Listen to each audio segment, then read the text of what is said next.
ನಮಸ್ಕಾರ.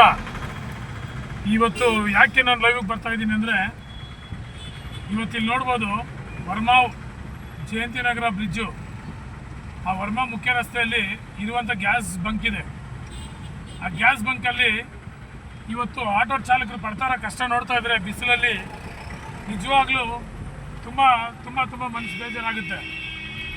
ಅಲ್ಲ, ಸರ್ಕಾರ ಏನು ಮಾಡ್ತಾ ಇದೆ ಅಂತ ನಮಗೆ ಗೊತ್ತಿಲ್ಲ.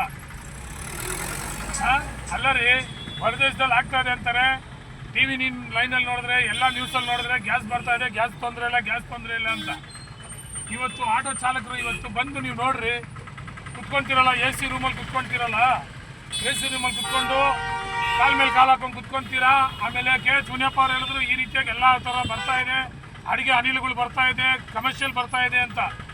ಇವತ್ತು ಗ್ಯಾಸ್ಗೆ ಇವಾಗ ಹೊರದೇಶದಲ್ಲಿ ಆಗ್ತಾರೆ, ಇದಕ್ಕೆ ಹೌದು ಅಲ್ಲಿ ಎಲ್ಲ ತೊಂದರೆ ಇದೆ, ಆದರೂ ಭಾರತಕ್ಕೆ ಯಾವುದೇ ಒಂದು ರೀತಿಯಾದಂಥ ತೊಂದರೆ ಇಲ್ಲ. ಎಲ್ಲ ಗ್ಯಾಸ್ ಅನಿಲ ಇದು ವಸ್ತು ಬರ್ತಾ ಇದೆ, ಪೆಟ್ರೋಲಿಯಂ ಇದೆ ಅಂತೆಲ್ಲ.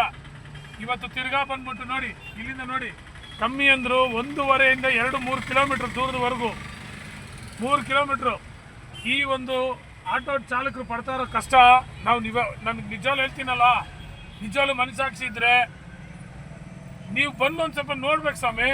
ಬೇರೆ ಕುತ್ಕೊಂಡು ಅದು ಮಾಡ್ತೀವಿ ಇದು ಮಾಡ್ತೀವಿ ಅಂತಲ್ಲ. ಇವತ್ತು ಚಾಲಕರು ಆಟೋಗಳು ಅವ್ರು ಇಲ್ಲ ಅಂದರೆ ಇವತ್ತು ಪಬ್ಲಿಕ್ಕಿಗೆ ಎಷ್ಟು ತೊಂದರೆ ಇದೆ.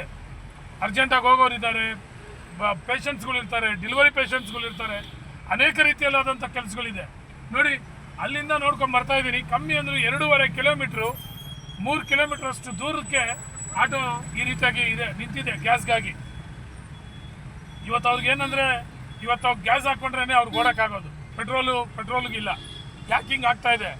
ಎಚ್ಚೆತ್ಕೊಳ್ಬೇಕು. ಸಿದ್ದರಾಮಯ್ಯ ಸಾಹೇಬ್ರೆ, DK ಶಿವಕುಮಾರ್ ಸಾಹೇಬ್ರೆ, ನಿಮ್ಮ ಹತ್ರ ನಾವು ಕೇಳ್ತಾ ಇರೋದು ಒಂದೇ ಒಂದು, ಇಂಧನ ಸಚಿವರೇ, ಪವರ್ ಮಿನಿಸ್ಟರ್ ಜಾರ್ಜ್ ಸರ್, ದಯವಿಟ್ಟು ಎಲ್ಲ ನೋಡಿ ಸ್ವಾಮಿ, ಜನಗಳ ಕಷ್ಟನ ಸ್ವಲ್ಪ ನೋಡಿ, ಮಾತಾಡಿ ಕೊಡಿ. ಇವಾಗ ಯಾವತ್ತು ಏನು ಬರೆದಿರೋತ್ತೋ ಅವರು ಅಡ್ಜಸ್ಟ್ ಮಾಡ್ಕೊತಾರೆ, ಅರ್ಥ ಮಾಡ್ಕೊತಾರೆ, ಮನೇಲಿ ಕುತ್ಕೊತಾರೆ. ಇವಾಗ ಇರೋಂಥ ಪರಿಸ್ಥಿತಿನಲ್ಲಿ ಅವ್ರ ಮನೆಗಳಲ್ಲಿ ಕುತ್ಕೊಂಡ್ರೆ ಅವ್ರಿಗೆ ಊಟ ಯಾರು ಕೊಡ್ತೀರಾ? ಹೇಳಿ. ಇವತ್ತು ಬಸ್ ಫ್ರೀ ಕೊಟ್ಟೆ, ಅದು ಕೊಟ್ಟೆ, ಇದು ಕೊಟ್ಟೆ ಅಂತ ಬೇಡ ಸ್ವಾಮಿ, ಯಾವುದು ಫ್ರೀ ಬೇಡ, ಜನಗಳಿಗೆ ಸೌಕರ್ಯ ಮಾಡಿಕೊಡ್ರಿ. ಒಂದು ಒಳ್ಳೆ ನಿಜವಾಗ್ಲೂ ಇವಾಗ ಮುಂದಿನ ದಿನಗಳಲ್ಲಿ ಕೌನ್ಸಿಲರ್ ಎಲೆಕ್ಷನ್ ಬರ್ತದೆ, ಕಾರ್ಪೊರೇಟರ್ ಎಲೆಕ್ಷನ್. ಜನಗಳಿಗೆ ಇವಾಗ ಈ ಪರಿಸ್ಥಿತಿಗಳು ಬಂದರೆ ಯಾರು ಮೂಸ್ ಕೂಡ ನೋಡೋದಲ್ಲ. ಯಾಕೆ ಹಾಕ್ಬೇಕು ಇವ್ರಿಗೆ? ಓಟ್ ಹಾಕಿ ನಮ್ಗೇನು ಸುಖ ಅಂತ. ಇವಾಗಾದರೂ ಅರ್ಥ ಮಾಡಿಕೊಂಡು ಜನಗಳು ನೋಡ್ರಿ, ಪಬ್ಲಿಕ್ ನೋಡ್ರಿ ಹೆಂಗಿದೆ. ಕಮ್ಮಿ ಅಂದರೂ ಜಯಂತಿ ನಗರದಿಂದ ಇಲ್ಲಿವರೆಗೂ ನೋಡ್ಕೊಂಡು ಬರ್ತಾ ಇದೆ ನೋಡಿ. ಆಟೋ ಕ್ಯೂ ಸಿಸ್ಟಮು, ಆಟೋ ಬಂಕಿಗೆ ಹೋಗ್ಬೇಕಾದ್ರೆ ನೋಡಿ, ಇಲ್ಲಿದೆ ಆಟೋ LPG. ಈ ರೀತಿಯಾಗಿ ಇದೆಯಲ್ಲ, ನೀವೆಲ್ಲ ಏನು ಮಾಡ್ತಾ ಇದ್ದೀರಾ? ಏನು ಜನಗಳಿಗೆ ಸ್ಪಂದನೆ ಮಾಡ್ತಾ ಇದ್ದೀರಾ? ಜನಗಳ ಕಷ್ಟನ ಏನು ನೀವು ಯೋಚನೆ ಮಾಡ್ತಾ ಇದ್ದೀರಾ ಅಂತ ಒಂಚೂರು ಅರ್ಥ ಆಗ್ತಾ ಇಲ್ಲ ನನಗೆ. ಇಳಿತಾ ಇದ್ದೀನಿ, ಇವಾಗ ಲೈವಲ್ಲೇ ಇಳಿತಾ ಇದ್ದೀನಿ. ನೀವೆಲ್ಲ ಹಿಂಗೆ ಮಾಡೋದು ಸರಿ ಇಲ್ಲ, ದಯವಿಟ್ಟು ಇಳಿಯಪಟ್ಟದ್ದು. ಹೆಂಗೆ ನೀನು ಅದನ್ನ ಹೆಂಗೆ ಜಾಯಿನ್ ಮಾಡ್ತೀಯ? ನೋಡ್ರಿ ಪರಿಸ್ಥಿತಿ, ನೋಡಿ ಟ್ರಾಫಿಕ್ ಹೆಂಗಿದೆ. ಈ ಕಡೆ ಟ್ರಾಫಿಕ್ ನೋಡಿ ಹೆಂಗಿದೆ, ತೋರ್ಸಪ್ಪ ಈ ಕಡೆ, ತೋರ್ಸಂಗೆ ತೋರಿಸು ಟ್ರಾಫಿಕ್ ಹೆಂಗಿದೆ ನೋಡಿ. ನೋಡಿ ಈ ಕಡೆ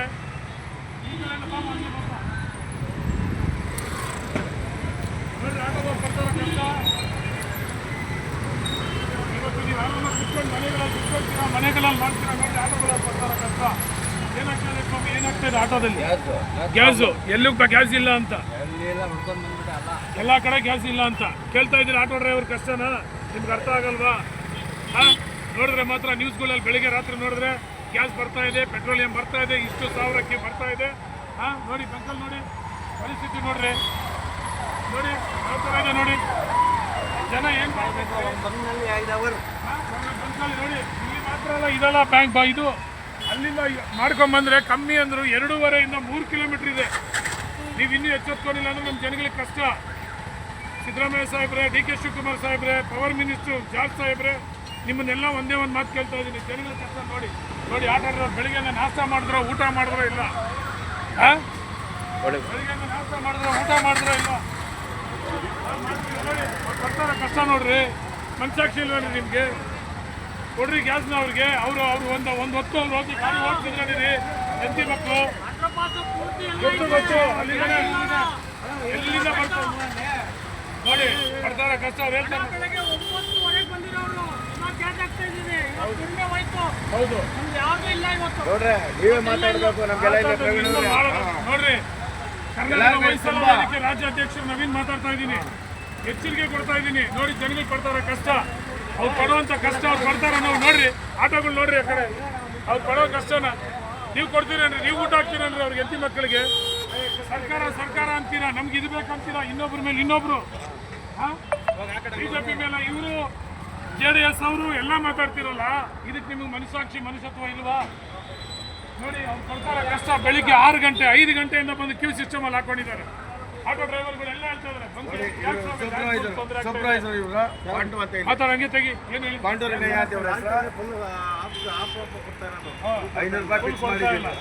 ಇವಾಗ 1 ಲೀಟರ್ ಗ್ಯಾಸ್ ಎಷ್ಟು ಕೊಡ್ತಾ ಇದ್ದೀರಾ? ಒಂದೊಂದು ಕಡೆ ಒಂದೊಂದು ರೇಟ್ ಹೋಗ್ತಾ ಇದೆ. ಅದು ತೊಂದರೆ ಇಲ್ಲ. ಅದು ನಮ್ಗೆ ಅಲ್ಲಿ 94 ರೂಪಾಯಿ ಸೂಪರ್ ಗ್ಯಾಸ್ ಇದೆ. ಇವಾಗ ನಿಮಗೆ ಏನ್ ಮಾಡ್ತಾ ಇದಾರೆ? ಬಂಕಿಗೆ ಕರೆಕ್ಟಾಗಿ ಸಪ್ಲೈ ಕೊಡ್ತಾ ಇಲ್ಲ. ಕೇಳಿಸ್ಕೊಂತ ಇದ್ದೀರಾ ಸಿದ್ದರಾಮಯ್ಯ ಸಾಹೇಬ್ರೆ? ಜನ ಪಡ್ತಾರ ಕಷ್ಟ. ನೋಡಿ, ಕುತ್ಕೊಂಡ್ಬಿಡ್ತೀರಾ, ಎಸಿನಲ್ಲಿ ಕುತ್ಕೊಂತೀರಾ, ಆರಾಮಾಗಿ ನಿಮ್ಗೆ ಕೂತಿದ್ದ ಜಾಗದಲ್ಲಿ ಊಟ. ಇವತ್ತು ಹೋಟ್ಲುಗಳವ್ರ ಹತ್ರ ಹೋಗಿ, ಅಂಗಡಿಗಳವ್ರ ಹತ್ರ, ಪಬ್ಲಿಕಲ್ಲಿ ಊಟ ಮಾಡೋರ ಹತ್ರ ಹೋದ್ರು ಕೂಡ ಹಣ ಇಲ್ಲಣ್ಣ, ನಮ್ಮ ಪರಿಸ್ಥಿತಿ ಹೋಯ್ತು, ಮುಂದಕ್ಕೆ ನಮ್ಮ ಹೆಂಡತಿ ಮಕ್ಕಳು ನಾವು ಹೆಂಗೆ ಸಾಕೋದು, ಊಟ ಹೆಂಗೆ ಮಾಡೋದು ಅಂತ ಕೇಳ್ತಾರೆ. ಸ್ವಲ್ಪನಾದ್ರೂ ಮನಸಾಕ್ಷಿ ಇರಬೇಕು. ಯುದ್ಧ ನಡೀತಾ ಇತ್ತು, ನಾವು ನೋಡ್ತಾ ಇದ್ದೀವಿ. ಆದರೆ ಗ್ಯಾಸ್ ಬರ್ತಾ ಇದೆ, ಪೆಟ್ರೋಲ್ ಬರ್ತಾ ಇದಲ್ಲ, ಯಾಕೆ ಜನಕ್ಕೆ ಹಿಂಗೆ ತೊಂದರೆ ಕೊಡ್ತಾ ಇದ್ದೀರಾ? ಕಳಿಸ್ರಿ, ಬಂಕಿಗೆ ಏನೇನು ಕೊಡಬೇಕು ಸಪ್ಲೈ ಮಾಡೋದಕ್ಕೆ ಕರೆಕ್ಟಾಗಿ ಎಚ್ಚರಿಕೆ ಕೊಟ್ಟು ಅವ್ರು ಕಳಿಸ್ಕೊಡಿ. ಇಲ್ಲಾಂದ್ರೆ ಇದೇ ರೀತಿಯಾಗಿ ಹೋಗ್ತಾ ಇದ್ರೆ ಮುಂದಿನ ದಿನಗಳಲ್ಲಿ ನಮ್ಮ ಆಟೋ ಚಾಲಕರು, ನಮ್ಮ ಕರ್ನಾಟಕ ಹೊಯ್ಸಳ ವೇದಿಕೆಯಿಂದನೂ ಹಾಗೂ ನಾವು ಮಾನವ ಹಕ್ಕುಗಳಿಂದ ಉಗ್ರ ಹೋರಾಟ ಮಾಡ್ತೀವಿ. ನಾವು ಬಿಡೋದಂತೂ ಇಲ್ಲ. ಇದು ನಾವು ಎಚ್ಚರಿಕೆನ ಕೊಡ್ತಾ ಇದ್ದೀವಿ. ಮೊನ್ನೆಯಿಂದ ನೋಡ್ತಾ ಇದ್ದೀನಿ, ಒಬ್ಬೊಬ್ಬರು ಒಂದೊಂದು ಬಂಕ್ಗಳ ಹತ್ರ ಕಮ್ಮಿ ಅಂದ್ರೆ 100 ಇಂದ 200 ಸಾವಿರ ಆಟೋಗಳು ಕುತ್ಕೊಂತೀರಾ, ಆರಾಮಾಗಿ ಕುತ್ಕೊಂತೀರಾ. ಜನಗಳು ಕಷ್ಟ ನೋಡ್ರಿ, ಅವ್ರು ಕುತ್ಕೊಂಡು ಅವ್ರ ಹೆಂಡತಿ ಮಕ್ಕಳನ್ನ ಸಾಕೋದು. ಎಲೆಕ್ಷನ್ ಇದೆ, ನಿಮ್ಮ ಎಲೆಕ್ಷನ್ ಹಾಳಾಗಿ ಹೋಗ್ಲಿ. ನಿಮ್ಮ ಎಲೆಕ್ಷನಲ್ಲಿ ಬಂದು ನಮ್ಗೆ ಮಾಡಿರೋ ಉದ್ಧಾರ ಮಾಡಿರೋ ಕೆಲಸಗಳು ಸಾಕು. ನೀವು ಬಂದು ನಮ್ಗೆ ಮಾಡಿರೋಂಥ ಸಾಕು. ನಿಮ್ಗೆ ಯಾವ ಓಸಿ ಇದು ಬೇಡ ರೀ. ನಿಮ್ಮ ಬಸ್ ನಮ್ಗೆ ಓಸಿ ಬೇಡ, ಅಕ್ಕಿ ಓಸಿ ಬೇಡ ರೀ. ಜನಗಳಿಗೆ ಒಳ್ಳೇದು ಮಾಡ್ರಿ, ಎಜುಕೇಷನ್ ಕೊಡ್ರಿ, ಅವ್ರಿಗೆ ಬೇಕಾದಂಥ ಸೌಲಭ್ಯಗಳು ಕೊಡಿ. ಅದ್ರನ್ನ ಮಾಡಿದ್ರೆ ನಮಗೆ ಸಾಕು. ನಮ್ಮ ಓಟ್ ನಿಮ್ಗೆ ಹಾಕ್ತೀವಿ.